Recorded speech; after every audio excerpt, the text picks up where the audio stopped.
Totoo kayang done deal na raw ang paglipat ng isang kilalang kapuso actress sa Kapamilya Channel? Nagulat ang marami sa kwentong ito dahil hindi namin akalaing gagawin ito ni kapuso actress dahil nabigyan naman siya ng magagandang projects. Ayon pa sa kwento, hindi na raw siya nag-renew sa management group na naghahandle sa kanya at nakipag-usap na ito sa ABS-CBN para sa Kapamilya Channel.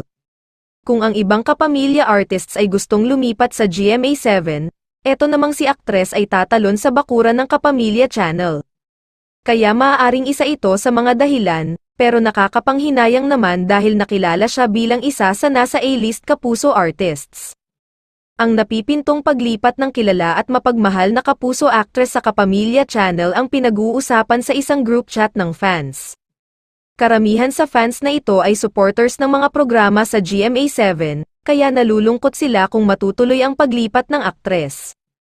Makakasama niya ang mga bigating aktor na hindi pa niya nakatrabaho noon, kaya maaaring isa ito sa mga dahilan kaya siya lilipat. Baka naman feeling ni aktres ay masikip na sila sa GMA7 dahil sa paglipat ng ilang kilala ring dating Kapamilya stars, pagkatagal-tagal man ng negosasyon, sa Kapamilya pa rin ang tuloy. Noon pa pumutok ang chika na gustong mag-over the bakod ng mahusay na aktres, makailang ulit siyang inurirat kung kapuso pa rin ba siya. At sa tuwi-tuwi na'y Madeline Haga ang kanyang ngiti.